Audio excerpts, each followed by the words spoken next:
वह तो केवल जमीन का एक टुकड़ा मात्र मानता है रहने के लिए। तो उसकी भावनाएं माँ या माँ मानने की नहीं है, उसकी भावनाएं जो भारत के प्रति होनी चाहिए वो नहीं है। इसलिए माँ हम कहते हैं तो हमको ही संघर्ष करना पड़ेगा। और 1500 साल से अब तक जो संघर्ष चला, अगर गौर करेंगे तो उन महापुरुषों ने किया जो कि हिंदू सनातन परंपरा को मानने वाले थे, उन्हीं महापुरुषों ने संघर्ष किया। इसलिए विश्व हिंदू परिषद ने तय किया हिंदू समाज को संगठित करेंगे, जो हिंदू समाज बटा हुआ है उसको सामूहिक करेंगे। इसलिए उन्होंने सबसे पहले अपना हिंदू धर्म संसद बुलाकर संतों की अध्यक्षता में शंकराचार्यों के श्रीमुख से कहलवाया, हिंदवा सोदरा सर्वे न हिंदू पतितो भवेत्, मम दीक्षा हिंदू रक्षा मम मंत्र समानता। यानी कि सभी हिंदू एक हैं और आपस में सहोदर भाई हैं, कोई ऊंचा नीचा नहीं। हम सब मिलकर सब एक साथ रहकर हिंदू एक के भाव से देश में रहेंगे। यह पूज्य शंकराचार्यों के श्री मुख से स्वयं कहलवाया, यह संकल्प लिया। तब से विश्व हिंदू परिषद ने संपूर्ण समाज में काम प्रारंभ किया। उसके बाद जो उसने उद्देश्य लिया था, हिंदू जीवन मूल्य की रक्षा करेंगे और हिंदू जीवन मूल्य की पुनर्स्थापना करेंगे, क्योंकि सनातन परंपरा तो उसी से चलने वाली है, हिंदू सामूहिक उससे रहने वाला है। इसलिए विश्व हिंदू परिषद ने श्री राम जन्मभूमि, श्री कृष्ण जन्मभूमि, श्री काशी विश्वनाथ, ये तीनों स्थान हमारे आराध्य के स्थान है। राम लला ने जहाँ जन्म लिया था उस जमीन पर, उस जगह पर बाबर ने 1528 में मीर बाकी से हमला करवा के वह मंदिर ध्वस्त कराया। और मंदिर ध्वस्त होते समय 1.5 लाख लोगों ने 15 दिन में बलिदान दिया। 1.5 लाख लोगों ने संघर्ष किया 15 दिन तक। उसमें जो लोग कत्लेआम हुआ, उसके बाद वह मंदिर ध्वस्त हो पाया। उसके बाद पीढ़ी दर 3.5 लाख लोगों का बलिदान हुआ। 76 बार लड़ाई लड़ी। यह संघर्ष निरंतर चलता रहा राम जन्मभूमि को पुनः प्राप्त करने के लिए, लेकिन यह सरकारों ने नहीं किया। जबकि कोई भी देश स्वतंत्र होता है तो स्वतंत्रता का ये तय रहता है कि वहाँ की जो सरकार का गठन होगा, जो संविधान बनेगा, वो वहाँ रहने वाले नागरिकों के आधार पर बनेगा, उनके धर्म के आधार पर बनेगा। लेकिन भारत में विभाजन के बाद पाकिस्तान तो इस्लामिक मुल्क हो गया, लेकिन भारत सेकुलर हो गया, वह हिंदू राष्ट्र नहीं हुआ। और दूसरा, जो गुलामी के जितने चिन्ह थे वो कोई भी चिन्ह ढाए नहीं गए, तोड़े नहीं गए, हटाए नहीं गए। जबकि दुनिया में कोई भी देश आज़ाद हुआ, चाहे अमेरिका ही हुआ, अमेरिका आज भी इंग्लैंड से संबंधित कोई भी चीज़, ब्रिटेन से संबंधित कोई भी चीज़ अपने देश में लागू नहीं करता। उसने एक भी चिन्ह, उनकी एक भी मूर्ति, एक भी चर्च छोड़ी नहीं, सबकी सब हटा दी। और उनकी विधानसभा में या उनके देश में जो चीज़ तय होती है, जो निर्णय तय होते हैं, उनको अमेरिका अपने यहाँ उसके विरोध में निर्णय आज भी करता है। इसलिए महाशक्ति है, उसका कहना है अपने देश में गुलामी से संबंधित न कोई निर्णय और न कोई चिन्ह स्वीकार नहीं। अपने नागरिकों के मन में गुलामी का भाव कि हम कभी इनके गुलाम थे आने नहीं देना, यानी कि वहाँ के नागरिकों को पराक्रमी बनाने का उन्होंने रास्ता निकाला। हीनता का भाव ना आए, यह उन्होंने रास्ता निकाला। अपने देश में विपरीत हो गया। होना चाहिए था कि जो मुगल शासनकाल में, जो मुसलमानों के शासनकाल में, जो बाबर के शासनकाल में, जो बर्बर औरंगजेब के शासनकाल में जो हिंदुओं पर अत्याचार हुआ, जो खिलजी के टाइम में हिंदुओं पर अत्याचार हुआ, उस समय जितने हमारे करोड़ों हिंदुओं के कत्लेआम के साथ साथ उस समय जो हमारे मठ और मंदिर, हमारे पूजा स्थल बड़ी संख्या में तोड़े गए और उनका धर्म परिवर्तन करके उनका मस्जिद, मदरसे, कब्रिस्तान बनाकर उनके नामों को भी बदल दिया। ऐसे 1-2 नहीं, 30,000 स्थान थे।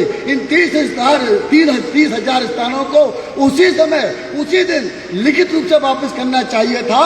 ऐसा न करके उनको विषय को वहीं की वहीं छोड़ दिया। हिंदुओं के साथ पहले ही दिन नागरिक के साथ धोखा कर दिया गया।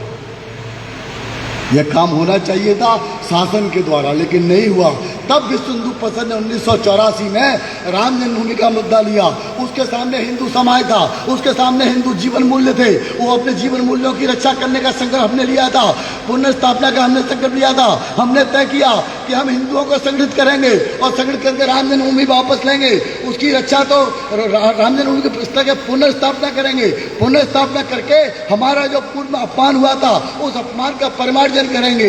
यह संकल्प लेकर के हमने सपना देखा तो 1984 में राम जानकी यात्रा के माध्यम से समूचे समाज को हित करने के लिए, समूचे समाज को बताने के लिए कि आज जिन रामलला की तुम पूजा करते हो, जिन राम की तुम पूजा करते हो, वो राम आज भी बाबरी मस्जिद के नीचे है और वह जिस जहाँ उनकी मूर्ति रखी है वह मूर्ति ताले में बंद है।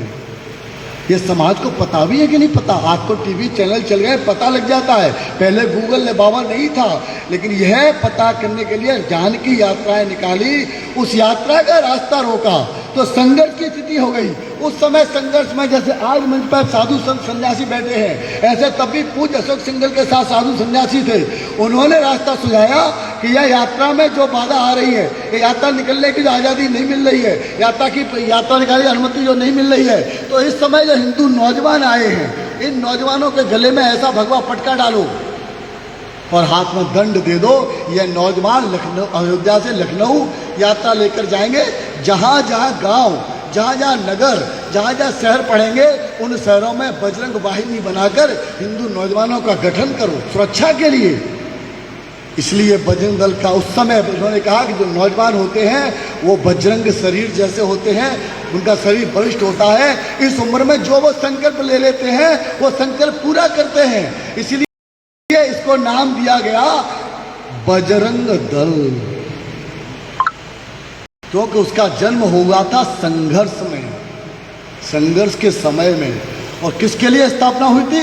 आगे संघर्ष करने के लिए। इसलिए कहा जाता है बजरंग दल जिसका जन्म ही संघर्ष में हुआ हो और संघर्ष के लिए हुआ हो। ऐसे संगठन में हिंदू नौजवानों को जोड़कर वो यात्रा निकाली। पहली यात्रा ही हमारी तो 3 महीने तक चली, 3.5 करोड़ हिंदू जनमानस के राह तक पहुंची। उसका परिणाम हुआ जो हिंदू समाज एकजुट दिखाई नहीं देता था, वो हिंदू समाज धीमे धीमे एकजुट धर्म के नाम पर, राम के नाम पर, राम जन्मभूमि मुक्त कराने के नाम पर एक साथ आने लगा, एक साथ उठने लगा, एक साथ बैठने लगा। जयकारा वीर हर हर महादेव, जय श्री राम, रामलला हम आएंगे, मंदिर वहीं बनाएंगे। यह जय घोष करने लगा, यह संकल्प लेने लगा। जिस हिंदू को हम एकजुट नहीं मानते थे वो ये करने लगा। पहली कार सेवा की, दूसरी कार सेवा की, हिंदू समाज बड़े पैमाने पर आया। उसके बाद वो दिन भी आ गया जिस दिन का हम सपना देखकर चल रहे थे, और जिस सपने को देखने से पहले हिंदू समाज के उस समय के जो कायर लोग थे, उन्हीं लोगों ने जो उस समय शासन में बैठे कमजोर कायर कांग्रेसी लोग थे, उन्होंने मजाक उड़ाया, यह असंभव कार्य कभी नहीं हो सकता। लेकिन इसी संगठन ने हिंदू समाज का आह्वान किया। उस दिन 6 दिसंबर 1992 गीता जयंती के दिन गीता का पराक्रम हुआ था। उस दिन का दिन तय किया, संतों ने आह्वान किया, संपूर्ण देश के अंदर से 5.5 लाख नौजवान अयोध्या की धरती पर पहुंचे। अयोध्या की धरती पर पहुंच के 5.5 लाख नौजवानों ने 4.5 घंटे में 450 साल का लगा हुआ माथे पे कलंक का टीका केवल 4.5 घंटे में अपनी मुष्टिका और भुजाओं के प्रहार से, सामूहिक प्रहार से उखाड़ कर फेंक दिया। सदा सदा के लिए उखाड़ कर फेंक दिया, वहां कंकड़ भी नहीं छोड़ा। यह वही हिंदू समाज था जो कल तक एकजुट नहीं दिखाई देता था, ये करके दिखाया। लोग कहते हैं असंभव कार्य थे, संभव करके दिखाए। उसी दिन इस देश के अंदर 5.5 लाख नौजवानों ने कहा, कहो गर्व से हम हिंदू हैं, कहो जरा, कहो गर्व से हम हिंदू हैं। यह जयघोष उन्होंने हुंकार के साथ 5.5 लाख नौजवान अयोध्या की धरती पर कहा। उस समय के BBC लंदन ने कहा कि आज लगता है देश में धार्मिक स्वतंत्रता आज आई है। उससे पहले स्वामी विवेकानंद ने शिकागो में अकेले खड़े होकर कहा था, कहो गर्व से हम हिंदू हैं। उस समय कहने वाले अकेले थे, लेकिन 6 दिसंबर 1992 को 5.5 लाख लोग कह रहे थे। शौर्य पराक्रम के साथ कह रहे थे, मुट्ठी भींच कर कह रहे थे, और मुट्ठी भींच कर ये कहने के कारण संपूर्ण देश में ये पराक्रम हुआ था। उस पराक्रम के कारण संपूर्ण देश में शौर्य यात्रा निकली, संपूर्ण यात्रा में जन यात्रा निकली। उन जन जागरण के माध्यम से गांव गांव में, गली गली में, नगर नगर में, शहर शहर में जाकर हिंदू समाज ने कहा, कहो गर्व से हम हिंदू हैं। यह जो हिंदू अपने को हिंदू नहीं कहता था, वो बोलता था मैं ब्राह्मण हूँ, जो बोलता था मैं बलिया हूँ, अपने नाम में बोलने से पहले, हिंदू कहने से पहले नाम और जाति बताता था, हिंदू नहीं कहता था। लेकिन उसके बाद वो गर्व से मैं हिंदू भी हूँ ये कहने लगा। यह सामूहिकता, इस सामूहिकता इस पराक्रम को करने के बाद इस देश के अंदर संगठन और हिंदू समाज की धाक जमने लगी। मित्रों, ये काम आसानी से नहीं हुआ, इसके लिए सैकड़ों की संख्या में हिंदू नौजवानों का बलिदान भी हुआ। उस समय ये करने के कारण बड़ी तीव्रता हुई।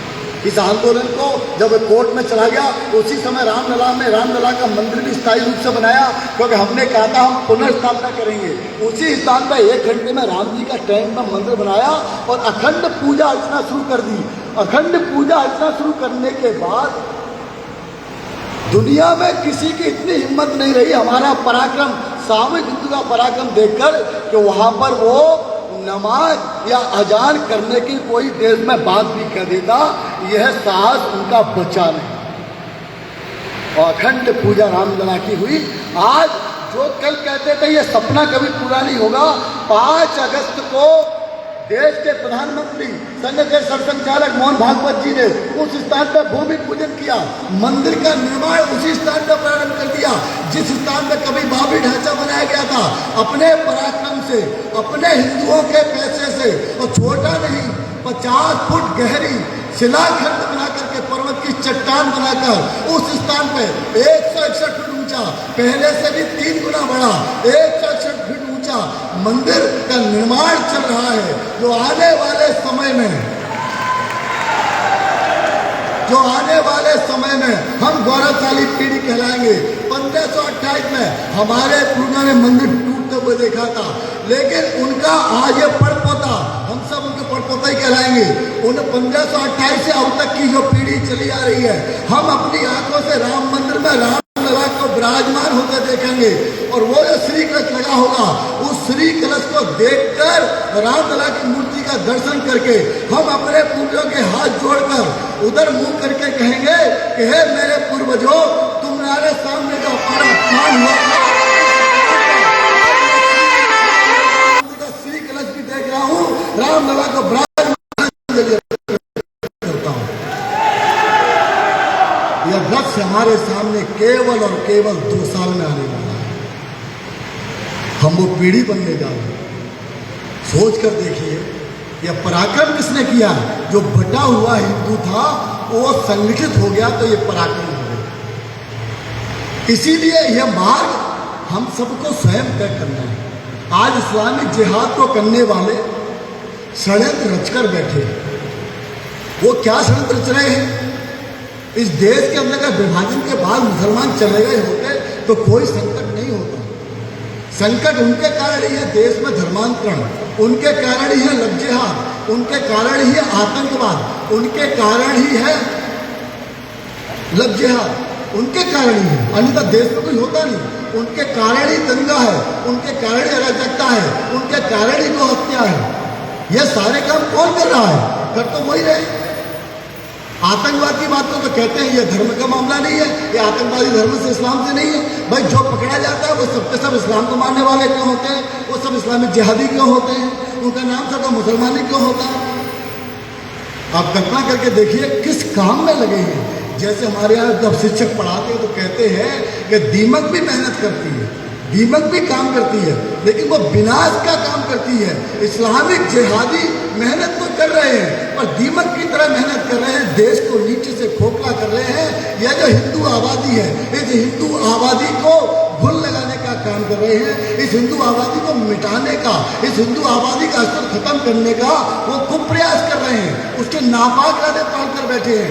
इन मंसूबों को हम सामूहिक हिंदू को ही समाप्त करना है। समाप्त नहीं, जड़ से उखाड़ कर फेंकेंगे। यह करना है। विश्व हिंदू परिषद बजरंग दल ये काम प्रारंभ कर दिया है। 1996 में बाबा बूढ़ा अमरनाथ की यात्रा आतंकवादियों ने धमकी देकर रोक दी। 28 संतों की हत्या की AK-47 से वहाँ की सरकार ने घुटने टेक दिए और यात्रा प्रतिबंध कर दी। जब यात्रा प्रतिबंध कर दी तो बजिंदर को आह्वान हुआ। जब आह्वान हुआ तो देश के अंदर से 50,000 नौजवान अपने माथे पर भगवा कफन बांधकर अपने हाथ में पासपोर्ट साइज फोटो लेकर यहाँ से वो निकले और निकलकर उन्होंने वह हुंकार भरी। किसी आतंकवादी की हिम्मत नहीं पड़ी तो वहाँ गोली चला देते, क्योंकि उनके आका मुल्ला मौलवियों ने उनको संकेत कर दिया था, इन पर गोली मत चलाना, इनको मत छेड़ना, इनको छेड़ा तो छोड़ेंगे नहीं। ये वही नौजवान है जिन्होंने 4.5 घंटे में 450 साल की बाबरी ढांचा केवल 4.5 घंटे में उखाड़ कर फेंक दी। यह अपने मूड पर आ गए तो पता नहीं देश में क्या क्या उखाड़ेंगे। यह हमारे पराक्रम की दहशत थी, हमारे पराक्रम का उनको भय था, इसलिए गोली नहीं चली। आज अमरनाथ की यात्रा चलती है, आतंकवादी धमकी देते हैं, कायल हिजड़ों की तरह कभी यात्रा रोक नहीं पाए। आज यात्रा 3.5 लाख की जगह 4.5 लाख तक पहुंच रही है। अब यात्रा को रोक भी नहीं सकता। ये पराक्रम किसने किया? तुम हिंदू नौजवान हो। जो नौजवान है वो सोचो, तुमसे पहले के नौजवानों ने किया, जिनकी आयु 40 से और 60 के बीच में हो गई होगी, उन्होंने ये पराक्रम आप ही में यहीं से लोग गए थे। राजस्थान से भी बड़ी संख्या गई थी वहां पर, राजस्थान से भी कारसेवा में लोग गए थे। जगह जगह पर हिंदू समाज देखिए, ये सामूहिकता ही हमारा समाधान है। सामूहिकता से ही हम ऊपर जवाब दे सकते हैं। ये काम करके दिखाए। हमारे सामने दुनिया की सबसे प्राचीन धरोहर राम सेतु, जो राम सेतु प्रेम का प्रतीक है, ताजमहल प्रेम का प्रतीक नहीं है। वहाँ तो कब्र है, कब्र में भी पता नहीं वो गाड़े कि नहीं गाड़े, क्योंकि मुमताज का स्थान तो मध्य प्रदेश में वो यहाँ तो बुरहान में था, यहाँ तो था नहीं। लेकिन वो प्रेम का प्रतीक बता करके दुनिया को पागल कम्युनिस्टों ने और इस्लामिक जिहादियों ने किया। लेकिन प्रेम का प्रतीक तो वो पुल है कि माता सीता को लेने जाने के लिए उन्होंने प्रभु श्री राम ने समुद्र पे भी पुल बना दिया। प्रेम का प्रतीक तो वो है, विश्व के सबसे बड़े। इसलिए विश्व हिंदू परिषद ने आह्वान किया कि इनको सबक सिखाने के लिए जो ये कह रहे हैं सुप्रीम कोर्ट में कि राम का अस्तित्व ही नहीं है, राम कभी हुए ही नहीं, राम किस डिग्री कॉलेज में पढ़े, राम ने इंजीनियरिंग कहाँ से की, जो ये कह रहे थे हलफनामे में, उनको अपना सामर्थ्य दिखाने के लिए इस देश में 2 घंटे का चक्का जाम बजरंग दल को दिया गया, हिंदू पराक्रमी नौजवानों को दिया गया, पराक्रमी सामूहिक हिंदू नौजवानों को दिया गया, सामूहिक शौर्यवान नौजवानों को दिया गया। उनसे कहा 2 घंटे तक गाड़ी पर पहिया हिलना नहीं चाहिए। संपूर्ण देश में एक साथ एक समय पर स्थान तय किए गए, उसमें बहुत सारे लोग सहभागी बने होंगे। 2007 में यह काम हुआ, पूरे देश में 2 घंटे तक चक्का नहीं चला। जो लोग सुप्रीम कोर्ट में हलफनामा दे रहे थे वो अगले दिन जाकर फिर हलफनामा दे रहे थे और कह रहे थे राम इस देश के आस्था के प्रतीक, कह रहे थे अब हम राम सेतु नहीं तोड़ेंगे, बाकी अन्य मार्गों पर विचार करेंगे, 5 अन्य मार्ग थे उन पर विचार करेंगे। यह पराक्रमी हिंदू समाज ने, सामूहिक संगठित हिंदुओं ने किया। हमने जो संकल्प लिया हमने वो पूरे किए, हम पीछे नहीं हटे। जो हमने संकल्प लिया हम अखंड भारत करेंगे तो करेंगे। लोग आज कुछ हंसते होंगे, 1984 में हंसे थे, राम मंदिर बन गया, उसके बाद हमने अखंड भारत का सपना लिया, लोग हंसते होंगे ये नहीं हो सकता। लेकिन मैं बता देना चाहता हूं, इस देश के अंदर कश्मीर घाटी में 370 षड्यंत्र के तहत लगाई गई। नेहरू को मोह जाल में, प्रेम जाल में 20 प्रकार की ऑर्गेनाइजिंग करके 370 लगवा दी। आप सबको पता है वो कितने प्रेम जाल में फंस जाते थे, एडवाणी का अगल बगल घूमते रहते, सबको पता है। वो प्रेम जाल में फंसा लिए, उनसे 370 तय करा ली और वो 317 षड्यंत्र था इस बात का कि कश्मीर पाकिस्तान से कैसे मिले। उन्होंने भारत को कश्मीर का अंग मानने से मना कर दिया। उन्होंने कश्मीर के हुक्मरानों ने, कश्मीर की विधानसभा ने भारत का हिस्सा मानने से इनकार करने लगे, अपनी दीवारों पर लिख दिया गो बैक इंडिया।